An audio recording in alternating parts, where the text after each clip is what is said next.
é isso mesmo que você está pensando. Minha sogra e um pai de santo, juntos, tramando a maior das crueldades contra mim. O destino engendrado por aqueles que deveriam ser a estrutura do meu lar, mas que se tornaram a minha queda. E a vingança. Ah, essa eu preparei com muito, muito carinho. E garanto que vocês vão adorar o desfecho. Mas vamos começar pelo início, porque essa história merece ser contada com todos os detalhes. Meu nome é Clara, tenho 28 anos, e minha vida parecia absolutamente perfeita. Eu tinha acabado de me casar com Rafael, aquele homem que eu achava que era o amor da minha vida. Alto, bonito, bem-sucedido, dono de uma empresa de engenharia. Parecia o príncipe encantado que toda mulher sonha em encontrar. Nos conhecemos em um happy hour de amigos, e a química foi imediata. Ele era engraçado, atencioso, romântico. 6 meses depois estávamos noivos, e 1 ano depois, casados em uma cerimônia linda na praia. Tudo perfeito. Ou quase tudo. Porque tinha um detalhe que eu não tinha considerado adequadamente. Dona Lúcia, a mãe dele. Desde o nosso primeiro encontro, quando Rafael me levou para conhecer a família, percebi algo estranho no olhar dela. Era um misto de desdém e desprezo, como se ela estivesse me avaliando, e eu tivesse falhado miseravelmente no teste. Como se eu nunca fosse boa o suficiente para o seu precioso filho. Mas eu estava apaixonada, cega de amor, como dizem. E achei que com o tempo ela aprenderia a me aceitar, a me ver como a mulher que amava o filho dela, e que queria construir uma vida com ele. Que bobagem a minha, não é? Dona Lúcia era uma mulher de 55 anos, viúva há 8 anos, e tinha apenas um filho, o Rafael. E ela deixava bem claro que ele era o centro do universo dela, a razão da sua existência, o homem mais perfeito que já tinha pisado nesta terra. Ela morava sozinha em uma casa grande, a poucas quadras do nosso apartamento, e estava sempre, sempre presente na nossa vida. Ligações diárias, visitas frequentes, opiniões sobre tudo. Sobre como eu decorava a casa, sobre as roupas que eu usava, sobre o meu trabalho, sobre meus amigos. Tudo. E Rafael? Bem, ele não via problema nenhum. Para ele, era normal. Afinal, ela era a mãe dele, estava sozinha, precisava de atenção. E eu, querendo ser a esposa compreensiva, tentava engolir minha frustração e aceitar aquela dinâmica. Mas as coisas pioraram. Muito. Dona Lúcia começou a fazer comentários cada vez mais ácidos sobre mim. Sempre na frente de outras pessoas, sempre disfarçados como brincadeiras ou preocupação maternal, mas que na verdade eram farpas envenenadas. Coisas como: nossa Clara, você está com uma carinha cansada, será que está cuidando bem do meu filho? Ou então: que pena que você não sabe cozinhar tão bem, o Rafael está acostumado com comida caseira de verdade. Ou ainda: você trabalha muito, não acha que deveria dedicar mais tempo para o casamento? E o pior é que Rafael nunca me defendia. Nunca. Ele ria junto, ou fingia que não tinha ouvido, ou mudava de assunto. Mas nunca, nunca colocava limites na mãe dele. Eu tentei conversar com ele várias vezes. Tentei explicar como me sentia desrespeitada, humilhada, diminuída. Mas ele sempre minimizava. Ah, amor, é só o jeito dela. Ela não quis dizer isso. Você está sendo sensível demais. Ela te ama. Mas eu sabia que ela não me amava. Ela me odiava. Porque eu tinha tirado o filho dela, quebrado aquela relação doentia que eles tinham. E então aconteceu o que eu chamo de o dia da humilhação máxima. O dia que mudou tudo. Foi em uma festa de Natal na casa da Dona Lúcia.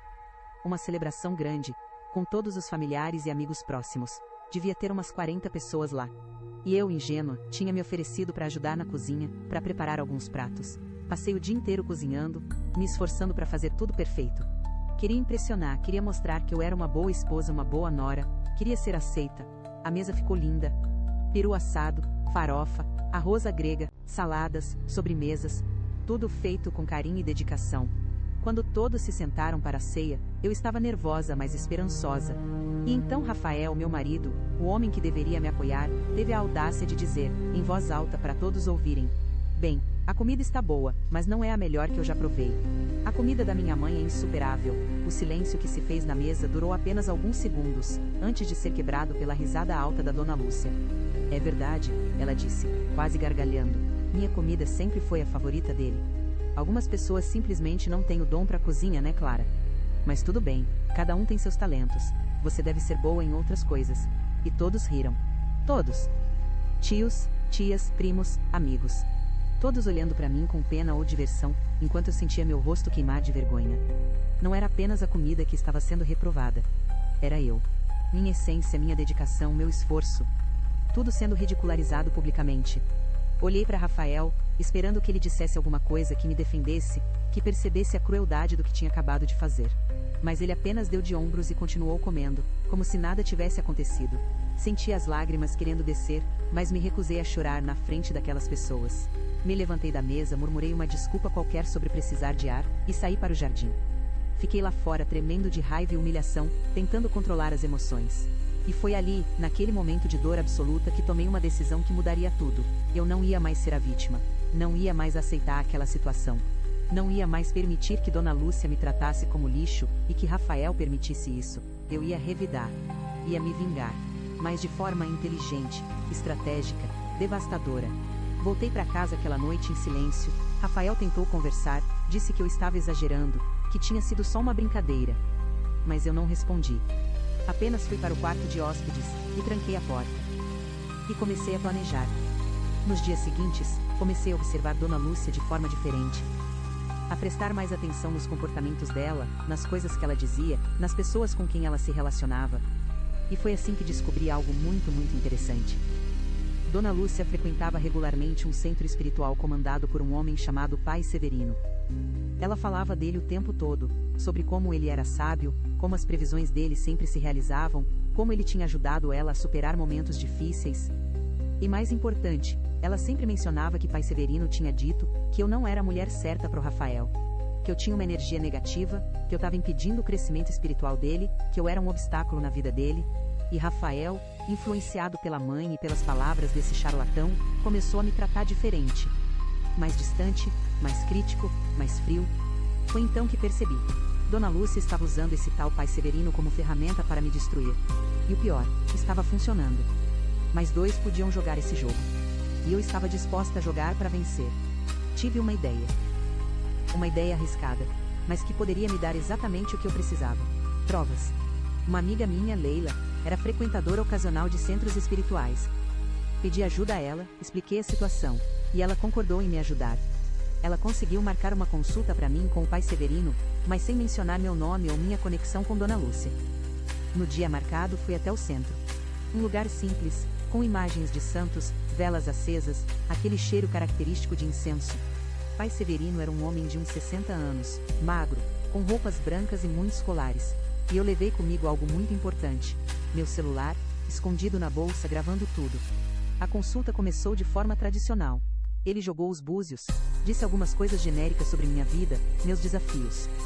E então eu comecei a direcionar a conversa, fazendo perguntas específicas sobre casamento, sobre sogras, sobre conflitos familiares, e foi aí que ele se revelou completamente.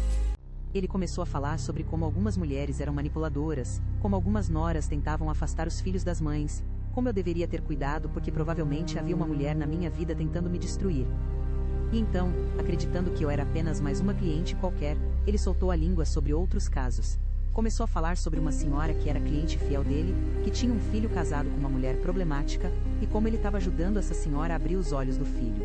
Não mencionou nomes, mas a descrição era exata. Era Dona Lúcia e Rafael que ele estava descrevendo. E o mais chocante, ele admitiu que às vezes era necessário reforçar certas opiniões, mesmo que não fossem completamente baseadas na verdade espiritual. Que o trabalho dele era apoiar seus clientes fiéis, dar a eles o que eles queriam ouvir, ajudá-los a alcançar seus objetivos.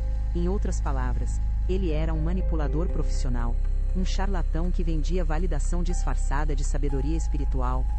E tudo isso estava sendo gravado. Saí daquela consulta com o coração acelerado e um sorriso nos lábios. Eu tinha a arma que precisava. Agora era só questão de escolher o momento certo para usá-la. E o momento perfeito estava chegando. O aniversário de 35 anos do Rafael, que seria celebrado com uma grande festa na casa da Dona Lúcia, com toda a família e amigos presentes. O mesmo cenário da minha humilhação seria o cenário da minha vingança. Passei as semanas seguintes preparando tudo nos mínimos detalhes. Editei a gravação, deixando apenas as partes mais incriminadoras. Preparei um sistema de som portátil que eu poderia conectar facilmente. Ensaiei mentalmente o que diria como diria. E finalmente, chegou o dia. Mas o que aconteceu naquela festa foi tão impactante, tão devastador, que você só vai descobrir na parte 2 dessa história. Se você está curioso para saber como foi essa vingança, como Dona Lúcia e Pai Severino reagiram quando foram expostos publicamente, e o que aconteceu com o meu casamento depois disso tudo, não esquece de se inscrever no canal e ativar o sininho para não perder a continuação. Deixe um gostei aqui embaixo se você está torcendo para essa vingança ser épica, e comenta aí, você já passou por alguma situação com sogra tóxica? Como você lidou? Nos vemos na parte 2.